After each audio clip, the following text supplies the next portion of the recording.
As actors, we audition for roles we might fit. Most of the character descriptions start with their ethnicity, age, and sex.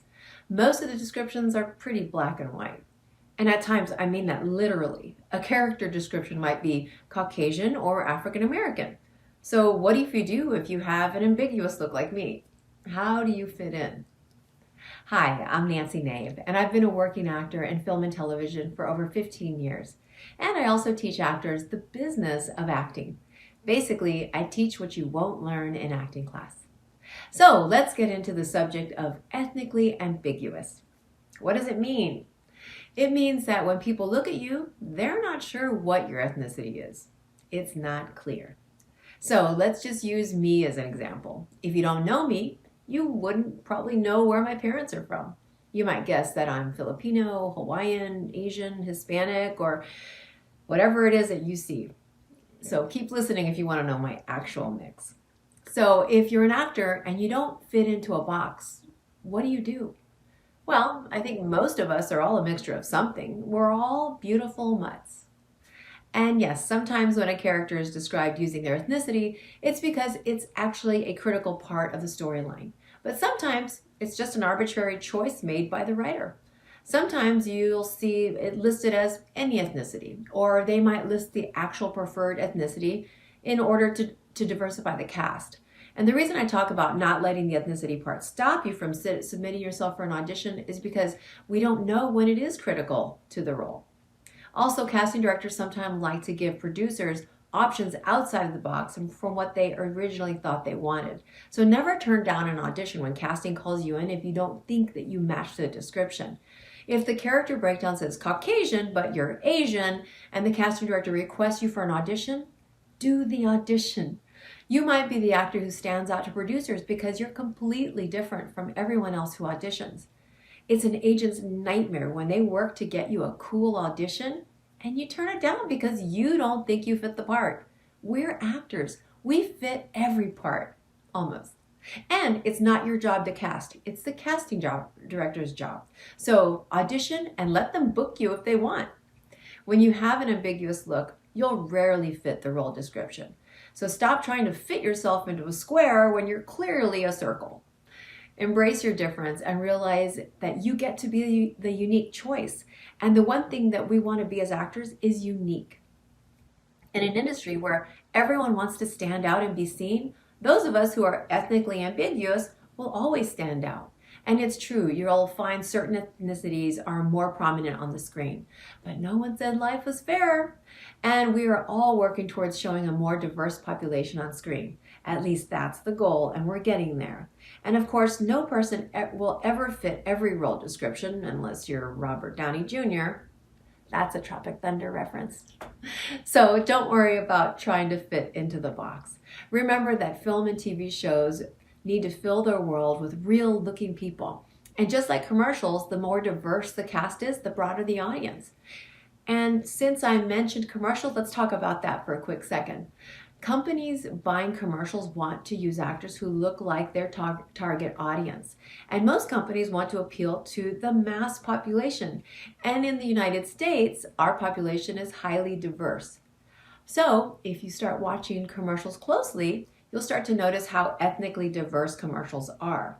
Some companies believe that hiring actors who are ethnically ambiguous will automatically give them a bigger audience. So they tend to hire more ambiguous cast to fill commercial roles. And if you don't know, SAG national commercials pay very well. That's why there are professional commercial actors who make a very good living. So no matter what you look like, realize that you never need to fit into a box. And if you have agents or managers who don't know what to do with you because you don't fit into a box, have a business discussion with them about how they see you, how they pitch you to casting directors. It's important that the people on your team, which your agent and manager are part of, understand how to promote you. And if you don't see eye to eye with them on where you believe you can go and what roles you should be playing, then it might be time to change the players on your team. Personally, as an out-of-the-box actor, I want agents who are out-of-the-box thinkers. So don't get frustrated when you see an ethnicity listed alongside the breakdown of a character.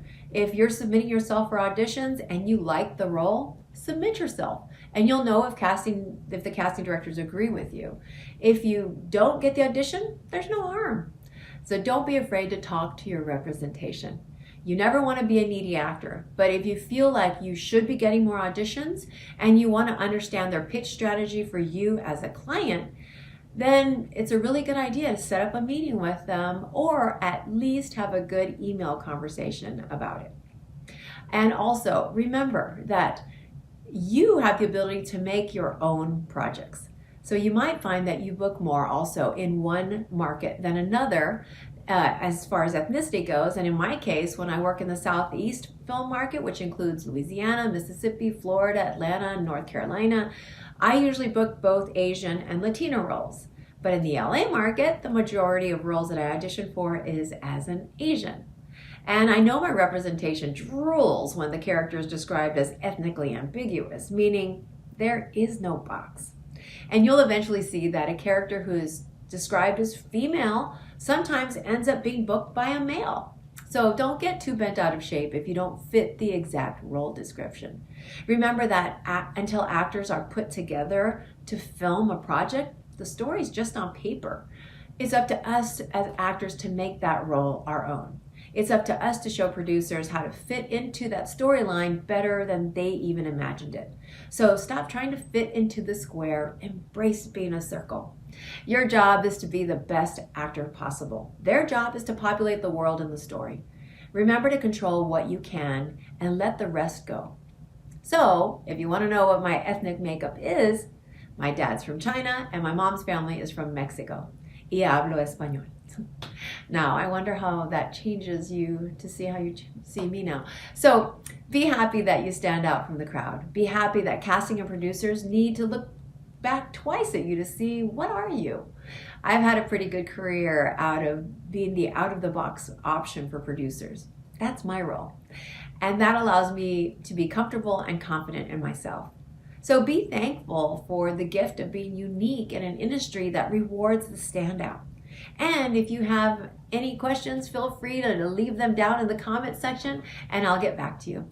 And if you're looking for training courses on how to become a working actor in the film and television industry, go to my website at thecraftyactor.com. And don't forget to like this video and subscribe to my channel if this was helpful. Until next time, break a leg.